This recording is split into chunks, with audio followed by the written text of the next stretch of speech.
Boa tarde, muito obrigado por este convite, sinto-me muito honrado por ele. Da análise deste Orçamento de Estado, indo direto para o assunto, porque tivemos agora um almoço, não é? É depois do almoço, é sempre mais difícil estar aqui a resistir aos discursos de alguém. Eu acho que o que se verifica é que não existe nenhuma estratégia. Se nós olharmos para livros como de estratégia, como Clausewitz, Cameron, Sun Tzu, etc., e quando falamos sobre como podemos desmotivar ou destruir um inimigo, nós temos essa estratégia em grande parte neste Orçamento de Estado. Porquê? O que é que este Orçamento de Estado faz? Este Orçamento de Estado não tem qualquer fim, não tem um objetivo, não define o que é que quer atingir, muito menos fiscalmente. Fiscalmente o que procura atingir é todas as pessoas, todas as empresas ou tudo o que se move à sua frente, tirando naturalmente o imobiliário que, como não se move, ainda é mais perseguido.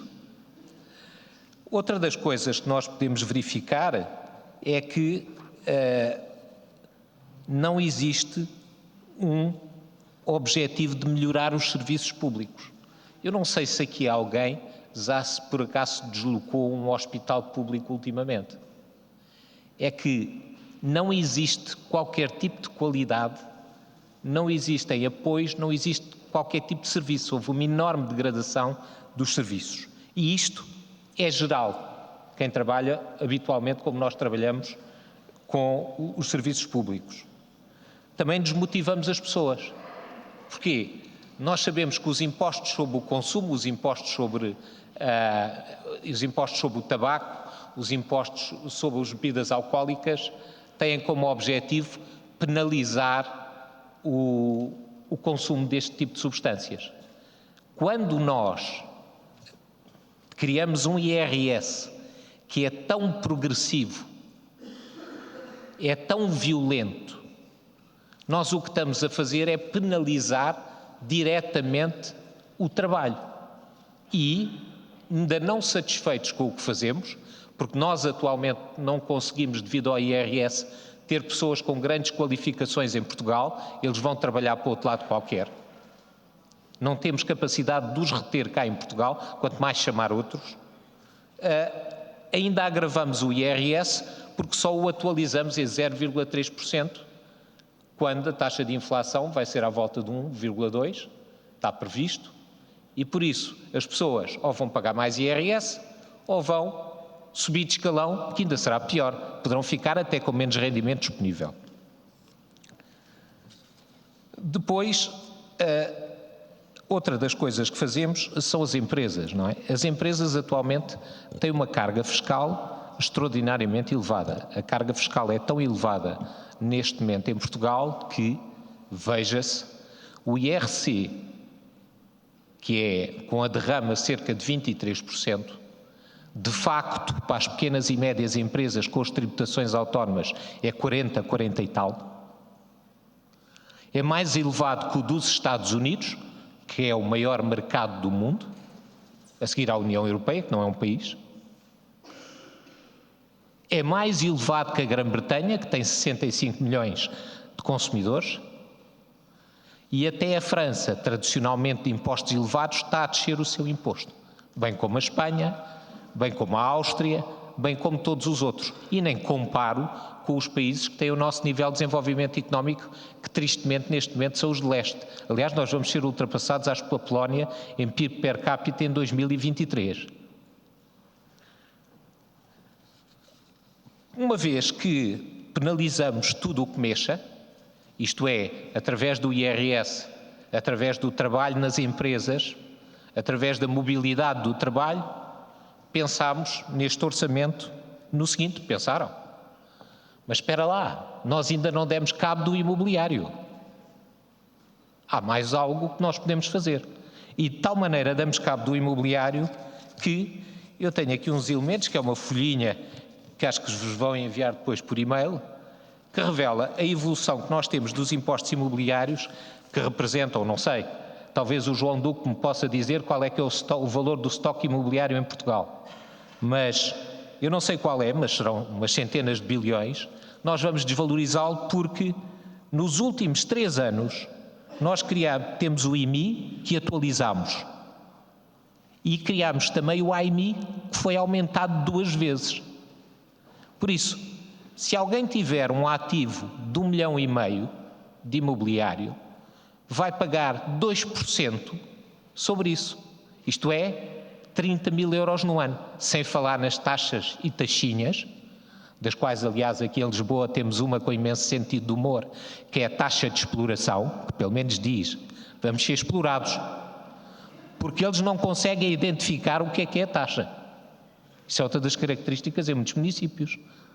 Chegam a ter 1.200 taxas e se nós formos perguntar para que é que são, eles não sabem identificar, mas não sabem identificar metade delas. Por isso temos impostos.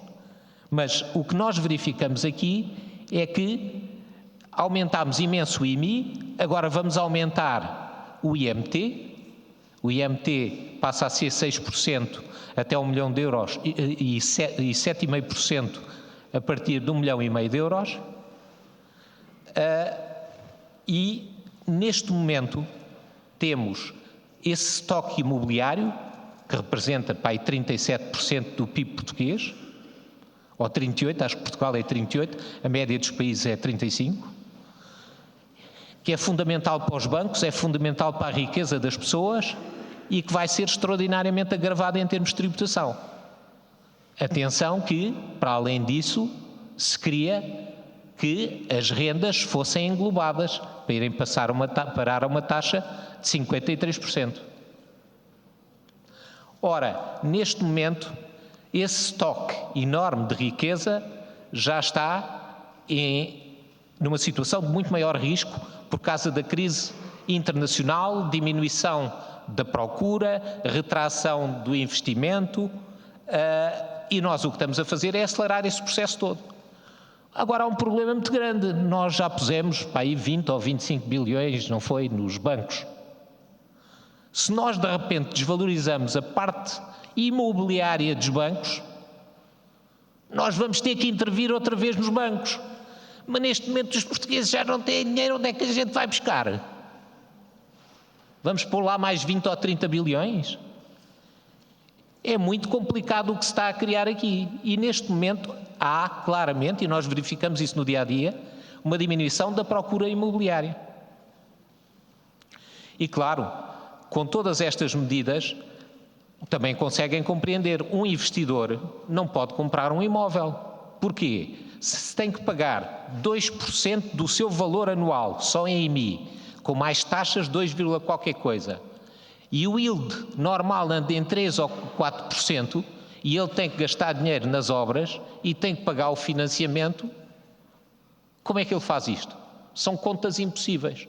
Por isso, qualquer investidor que tenha cérebro percebe que tem que desvalorizar imensos ativos para voltar a investir. Por isso nós temos aqui um risco muito grande nesta perseguição que estamos a fazer ao imobiliário, entre outras.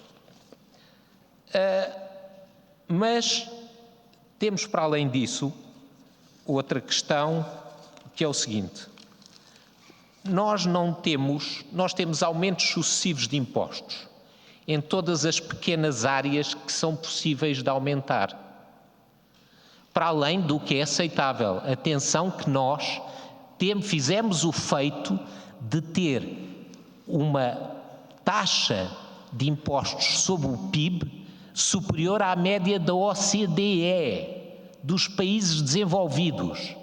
E o nosso nível de PIB não é dos países em vias de desenvolvimento, mas não anda lá longe. Por isso, a variável de rendimento disponível com que as pessoas ficam após os impostos é muito pouca. Isto é, o esforço fiscal, que é com base na teoria da utilidade marginal, que é após as necessidades básicas, com que rendimento, após os impostos, com que rendimento é que nós ficamos para fazer face às nossas necessidades, é elevadíssimo. É elevadíssimo. Agora, tudo está a correr neste momento, e isto é um orçamento que é uma paz podre, porque eu não consigo distinguir, não sei, talvez aqui consigam distinguir, mas eu não consigo perceber uma coisa extraordinariamente básica que nós fazemos com as nossas famílias e que fazemos com as nossas empresas, que é, nós temos de dizer para onde vamos, definir objetivos, onde estamos, para onde vamos e que medidas é que nós vamos tomar. As únicas medidas que ouvi, e que ouvi aqui o João Duque repetir, são distribuir. Vamos distribuir, vamos melhorar a política de rendimentos, vamos entregar mais dinheiro às famílias, vamos fazer melhor inclusão, melhor qualificação, mas o que é que há aqui de política de criação de riqueza? Nós não temos nenhuma medida fiscal com o objetivo de estimular o investimento, estimular a produtividade, estimular a internacionalização, premiar a inovação. E o que é mais grave no meio disto tudo é que muitas das medidas que poderiam ser tomadas e que são tomadas por outros países, e por isso nós podíamos ter a capacidade só de copiar, nem têm praticamente custos fiscais e teriam efeitos significativos no crescimento da nossa economia. Eu, quando olho para este orçamento, e sendo mais direto, vejo apenas agravamentos de impostos. E, curiosamente, um deles mais, que é os rendimentos auferidos por proprietários, entre aspas, de unidades de alojamento local em zonas de contenção, vão ser aumentados de 35% para 50% sobre o rendimento, querem para empresas, querem pessoas. Nós podemos concordar ou não concordar com esta medida, mas quando a abertura de alojamento locais caiu de 8.800 para 1.000 e poucas, a única coisa que nós vamos fazer com uma medida destas é fazer fechar muitos deles. O que é que acontece? O alojamento local é mais uma medida. O alojamento local tinha dado um valor a ativos que não valiam nada, porque na maior parte das zonas históricas aquilo não tem condições nenhumas de vida para a pessoa viver ou para isso, por isso é que muitas delas estavam abandonadas. Os turistas é que gostam de ir para aquele tipo de zonas onde não têm estacionamento e têm que subir por escadas extraordinariamente íngremes para chegarem a um sítio e acham tudo aquilo very typical. Como eu também acho quando faço uma viagem para outro país, mas esses ativos não valiam muito. E são muitos desses que estão a ser utilizados para alojamento local. Se nós criamos uma desvalorização disso, muito disso é feito com financiamento bancário, vai entrar, se calhar, em default. Ora, nós temos depois aqui também uma medida no IVA, que é a taxa máxima para a tauromaquia. Passámos a ter IVA de 23%. Eu não sou, nem nunca tive especial prazer em ir a corridas de touros, embora tenha ido quando era mais novo, mas as corridas de touros são algo com mais de 2.000 anos. As corridas de touros eram os espetáculos que eram efetuados pelas bacantes, em que as bacantes saltavam e dançavam à frente dos touros com o risco de vida e que ficou como algo de coragem e de prazer e que está representado na nossa história, está representado na história da Grécia. Como é que se pode acabar ou de fazer através desta medida perseguir as touradas? Podemos não gostar delas, mas não se destrói assim a cultura. Não há direito. Depois. Obrigado.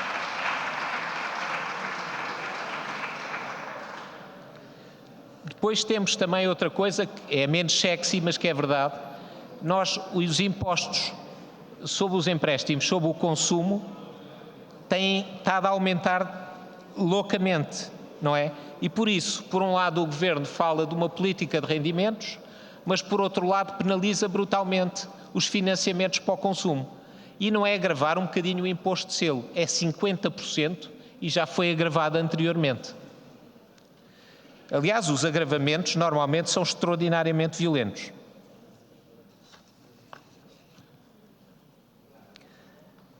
Ora, voltamos aqui à questão do IMI,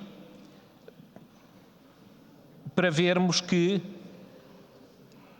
o adicional do IMI, que é provavelmente inconstitucional, curiosamente ninguém levantou a questão, publicamente, não é publicamente, é perante um tribunal, tem sido agravado também todos os anos. E isso vai ter um efeito muito grande no estoque imobiliário. Na verdade, eu até como investidor, e no que estava a investir, vou vender os ativos onde estava a investir. Porque acho que é impossível economicamente explorar uma coisa que nós temos uma taxa fixa que é igual a pagar ao Estado, com as alcavalas do IMI, AIMI e as taxas, que é igual ao que me custaria um financiamento bancário para comprar um imóvel. E que em 40 anos eu estou a comprar o mesmo imóvel outra vez. Por isso custa tanto como um financiamento bancário.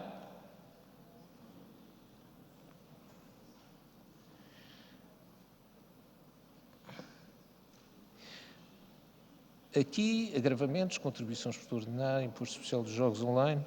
Depois temos aqui também, em termos de aumento dos impostos, o imposto especial sobre os jogos online, que é aumentado de 15% para 25% e de 15% para 35%. O que é que me parece deste aumento? Se existia alguma indústria nesta área, e esta indústria, por vezes, não é que eu considero que os jogos sejam positivos, têm um efeito muito negativo, mas há alguns países que têm taxas de impostos mais competitivas nesta área para estimular especialmente a exportação destes serviços. Com isto acabamos de matar qualquer possibilidade de desenvolvimento dessa mesma indústria. Ora, o que é que eu acho que poderia ser previsto e que deveria constar minimamente num orçamento de Estado que fosse digno desse nome, não é? Um orçamento de Estado. Aliás, há uma coisa que é a minha experiência de vida. Quando nós fazemos um documento demasiado grande, é porque não temos nada para dizer lá dentro. Aliás, quando houve os estudos de concorrência para dizerem que os produtos petrolíferos não havia coligação de preços, que é a coisa mais óbvia que nós vimos se andarmos por uma autoestrada ou por qualquer sítio, foram escritas 330 páginas. Nós não precisamos de 330 páginas para dizer uma coisa óbvia, mas para negá-la, sim. Por isso, eu acho que devia ter sido previsto aqui coisas tão básicas e quase sem custos fiscais como premiar a inovação, estimular mais o capital de risco por causa das startups. Não é esquecer as empresas que temos atuais, porque a maior parte das startups não têm resultados, mas é permitir o desenvolvimento dessa área. Apoiar as empresas na procura de novos mercados. Atualmente nós penalizamos as empresas que procurem novos mercados. Que horror! O tipo que gastou dinheiro numa viagem ou numa feira lá fora. Temos que lhe dar com uma tributação autónoma em cima logo para que ele não faça mais viagens nem tente descobrir novos mercados. Não é? Pode ser que estimule o crescimento. Depois, captar capital humano para Portugal. Nós começamos a ter claramente falta de pessoas em Portugal e muito mais falta de pessoas especializadas. Eu estou a fazer uma obra na minha casa em Lisboa, para além do inferno do processo de licenciamento, e é por isso que nós não podemos ter habitação útil em Portugal. Porquê? Porque em 2020 estão a ser aprovados os pedidos de licenças de 2014 e 2015, que é o que me dizem os construtores. É por isso que os preços sobem muito. Agora, quando nós estivermos a entrar em recessão, é que aparece tudo no mercado. Não é? Por isso, não é possível. Mas os preços para construção, na minha obra, subiram 70%. E nem há aquela hipótese de dizermos às pessoas: eu tenho aqui um contrato, e rimos imenso.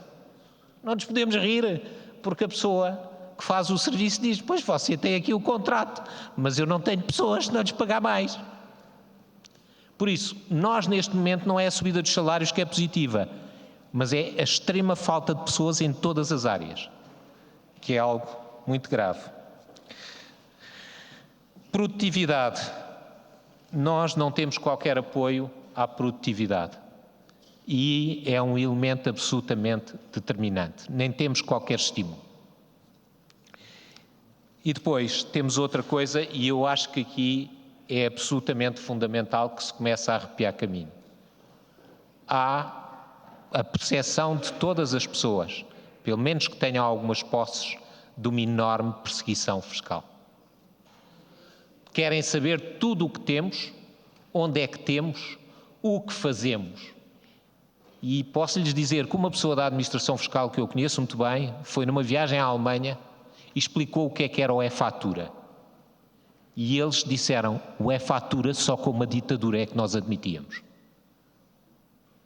Porque sabem onde é que você foi almoçar, a que horas, o que é que comeu. Sabem tudo. E as pessoas têm percepção deste risco. E se não for feito nada, esses capitais vão sair todos do país. Já estão muitos deles a sair do país. Ouçam, eu já ultrapassei os 20 minutos, acho que ninguém deve ouvir mais que 20 minutos depois de um almoço. Por isso fico-me por aqui. Obrigado.